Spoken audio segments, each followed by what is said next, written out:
The sun hung high in the sky, casting golden light over the dry land. The valley buzzed with the relentless sound of labor hammers striking wood, saws cutting through thick beams, voices calling out orders as the massive structure of the ark took shape. The scent of freshly cut timber mixed with sweat and earth filling my senses as I watched Noah and his sons work with unwavering dedication. At first, I didn't understand. The land was dry, the skies were clear, and there was no sign of the catastrophe Noah spoke about. Yet there was something in his eyes, something unshakable. A certainty that defied logic. I moved closer, drawn by the sheer enormity of their task. The ark itself was unlike anything I had ever seen. Towering over us, its wooden ribs stretched high into the sky, reinforced with thick pitch to withstand whatever storm was coming. Noah worked without hesitation, his sons Shem, Ham, and Japheth by his side, their hands calloused from years of relentless preparation. It wasn't just their physical strength that amazed me, it was their faith. They had heard the voice of God through their father and believed, even when the world laughed at them. Mockery came daily. Villagers stopped to watch, some shaking their heads, others hurling insults. "What madness is this, old man?" they sneered. "Building a boat in the middle of dry land?" They jeered at the absurdity of it all. But Noah never responded. He simply wiped the sweat from his brow and continued. I wanted to believe as they did, but doubt lingered. How could they be so sure? What if the rain never came?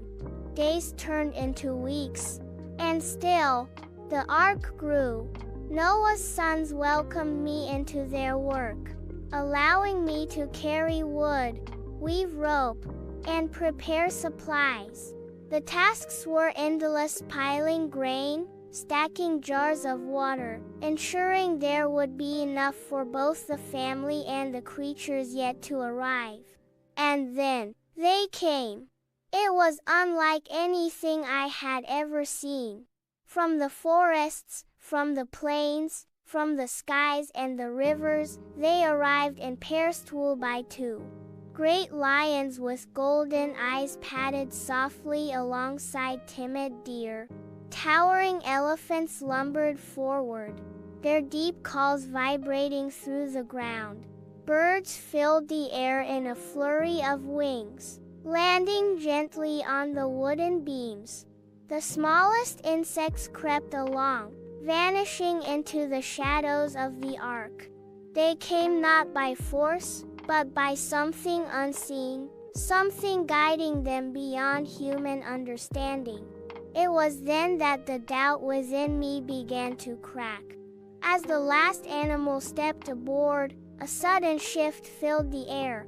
A stillness, a silence so heavy it felt like the world itself was holding its breath. Noah stood at the entrance of the ark, his eyes lifted toward the heavens. And then, the first drop fell. A single bead of water struck the dry earth. Then another, and another. The sky darkened with thick clouds, rolling in faster than I thought possible. The wind howled through the trees, whipping dust into the air.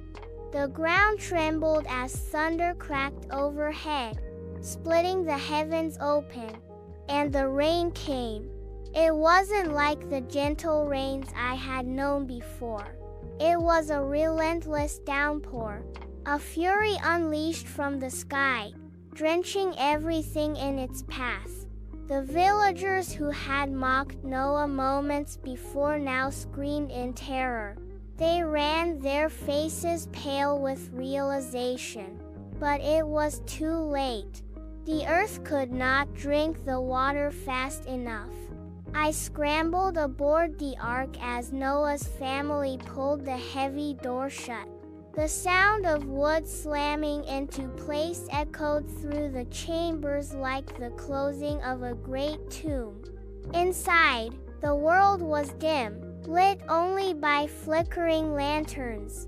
The animals stirred, restless but calm, as if they too understood the magnitude of what was happening. I felt the first lurch beneath my feet. The ark was rising. The flood waters had begun their merciless work, swallowing everything that once stood firm. The screams outside grew distant. The pounding on the door faded. The waters had claimed them. For 40 days and 40 nights, the rains did not stop. The ark became our world, a floating refuge in a sea of endless destruction. Each day, I helped Noah's sons feed the animals, ration the supplies, and strengthen the beams as the waves battered us. But it was in that time, adrift in an endless storm, that I truly began to understand. Faith wasn't about what we could see. It wasn't about certainty or proof. Faith was stepping into the unknown, trusting even when the world around us crumbled. Noah knew. He had always known. The days aboard the ark blurred into one another, the steady rhythm of rain against the wooden hull becoming a constant companion. The air inside was thick with the mingling scents of hay, damp wood, and the unmistakable presence of so many animals. Each day brought new tasks: feeding, cleaning, tending to the restless creatures who had been confined to this floating sanctuary. At first, the storm outside was all I could think about. The deafening roars of thunder, the flashes of lightning illuminating the water that stretched endlessly in every direction. The ark rocked and groaned, the waves slamming against its sides with relentless force. At night, I lay awake, gripping the wooden beams above me, wondering if we would tip, if we would be swallowed by the chaos outside. But the ark held strong. I began to notice things I hadn't before: the quiet order of creation, the balance of life even in the midst of disaster.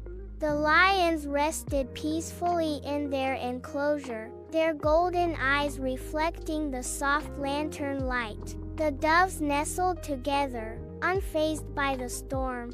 Even the great elephants, whose steps could shake the ground, moved with a gentleness I would have never imagined.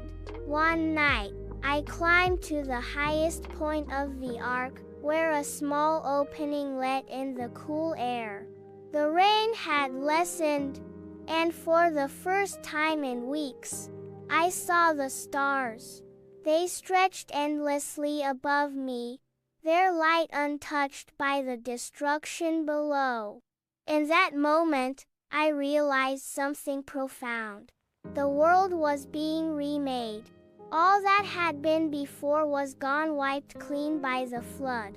The land I once knew, the cities, the people, even the mocking voices that had scorned Noah, all of it had been swept away. But here we were, carried safely upon the waters, chosen to witness the dawn of something new. Noah's unwavering faith had built this ark, had saved us. And in that realization, my own faith began to take root. Days turned into weeks, then months. The rain stopped, but the waters remained. Hope stirred within us when Noah released a raven, watching as it disappeared into the endless sky. Days later, he sent a dove, and when it returned with a fresh olive leaf, joy spread through the ark like fire. The waters were receding, And then came the moment we had waited for, the day the ark came to rest upon solid ground. The door creaked open, and sunlight poured inside, warm and golden. The animals stirred, sensing their time had come. As they stepped out into this renewed world, I felt something deep within me shift. We had survived not by our own strength, but by God's grace. We had been given a second chance, a new beginning. As I stepped onto the firm earth, breathing in the crisp, clean air, I knew my journey was far from over. But for the first time, I truly understood. Faith is not about surviving the storm. It is about trusting the one who carries you through it.